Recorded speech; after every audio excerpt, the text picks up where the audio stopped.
A man being found guilty of murdering a police custody sergeant in Croydon in 2020.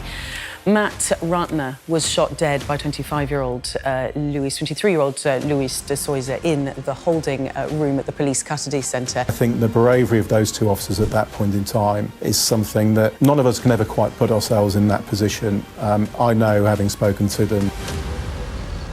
It's the early hours of September 25th, 2020, 1:30 a.m. to be exact. The streets of Norbury, South London are unusually quiet. Metropolitan Police patrol London Road when they spot a man walking alone. He's wearing a black surgical mask and carrying a duffel bag over his shoulder. His long coat, trousers, and boots blend into the darkness. During this time, wearing a mask was common, but recent burglaries in the area made the officers suspicious. Something about this man doesn't seem right.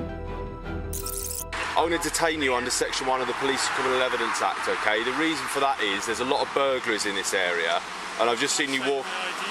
You can just keep your hands out your pockets for now. I'll take it and have a look in a minute, all right?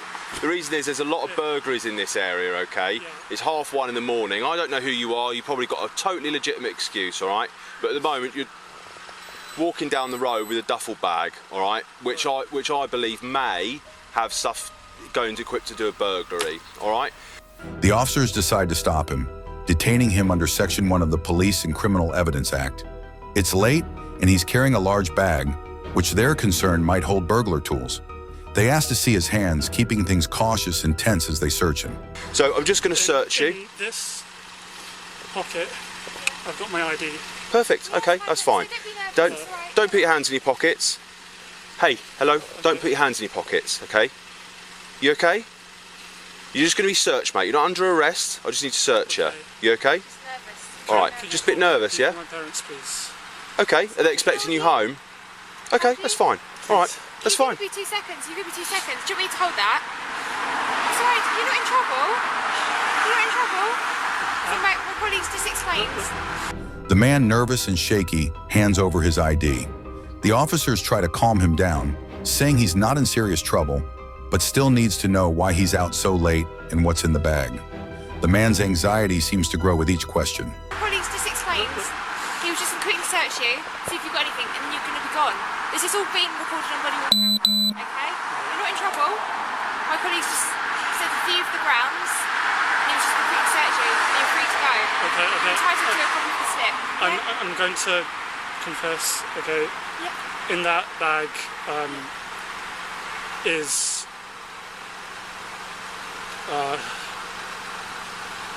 non-medical cannabis.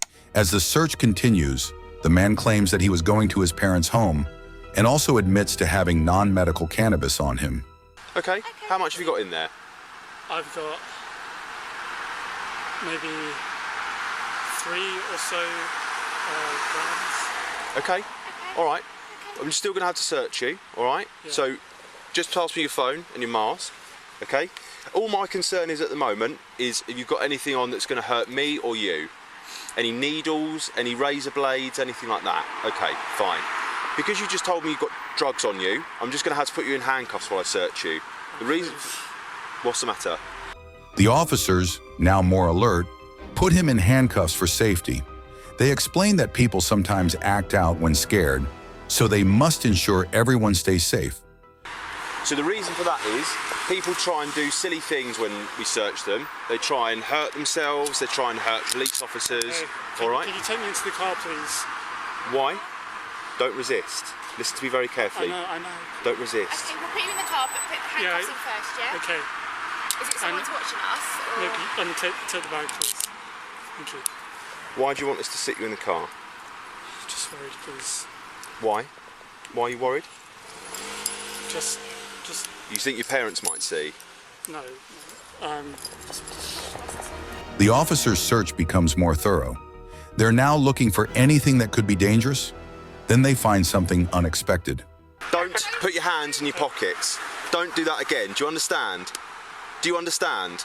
That's the 3rd time you've done that and I've told you not to. Next time, listen to me, next time you're going to be handcuffed to the back. All right?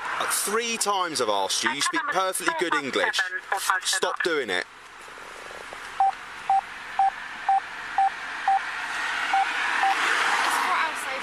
because we don't know if you're reaching for a knife, we don't know what you're reaching in for your pocket. Inside is my... If you open Received.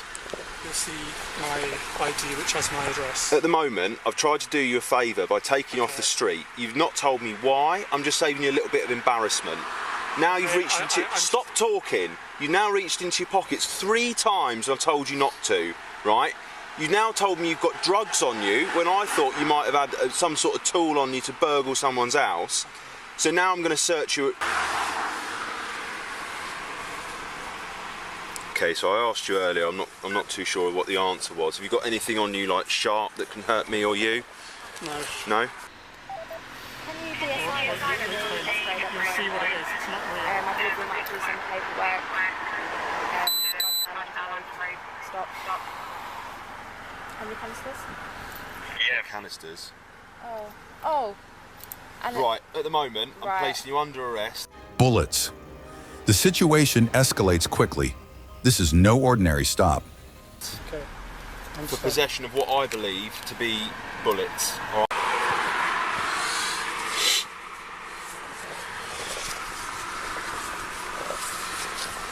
The officers search the man's clothing, layer by layer, ensuring they don't miss anything.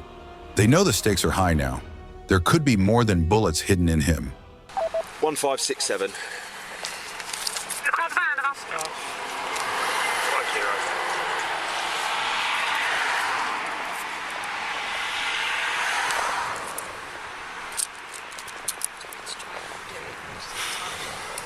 Okay, I'm just going to search your inside leg. Spread your legs slightly for me, thank you.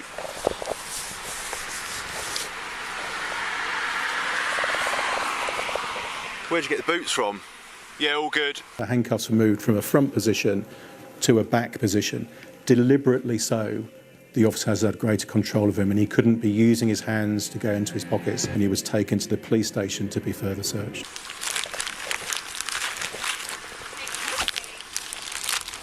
The man identified as Louis de Zoysa, born in 1997, is a British former employee of HMRC for around 16 months as a data analyst with a troubled background, including a history of cannabis use and autism. The officers take him to Croydon Police Station. They start discussing charges, possession of a firearm, and intent to supply drugs. Every step is taken carefully, following the rules to the letter, but there's a growing sense of unease. They then take Louis to a custody center and search him again. The officers thoroughly ensure Louis has nothing to harm himself with. Just as they were about to leave, Louis revealed that he had hidden an antique revolver inside his cell at Croydon Police Station. CCTV footage suggests he got hold of the gun with his right hand about 16 minutes before the shooting, and he then used a vent at the back of his overcoat to conceal the weapon until the attack. So please leave. What? Can you please leave? I think I'm going to pass on. Okay, listen to me. My name's Matt. I'm the custody officer. Right? I'm in charge. I'm not involved in the investigation. You've been arrested on suspicion of possession of bullets, ammunition, and possession with intent to supply. Class B. Class B. Anything else? That's it. All right. Your detention's not been authorised yet, but I can authorise a search of you under Section 54 of PACE. Stand up. Mate, you were good enough to... Louis de Zoysa shot Sergeant Matt Ratana 4 times in quick succession. The first 3 shots were fired within 3 seconds at 2:09 a.m., while the 4th came around 16 seconds later. The first bullet struck Ratana directly in the chest, targeting his heart and proving fatal. The second bullet hit him in the leg. The third bullet lodged into the cell wall, and the 4th ricocheted off the floor, hitting de Zoysa in the neck. Through the chest, killed him straight away, through the heart. Second shot hit him in the right thigh, upper. Third shot hit the wall in the room, didn't hit anyone. The 2 arresting officers, without any thought, instinctively jumped on de Zoysa to try and wrestle the firearm away.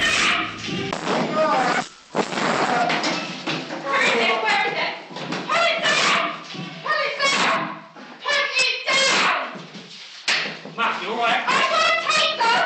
Matt, I'll blow it! Matt! Stop it!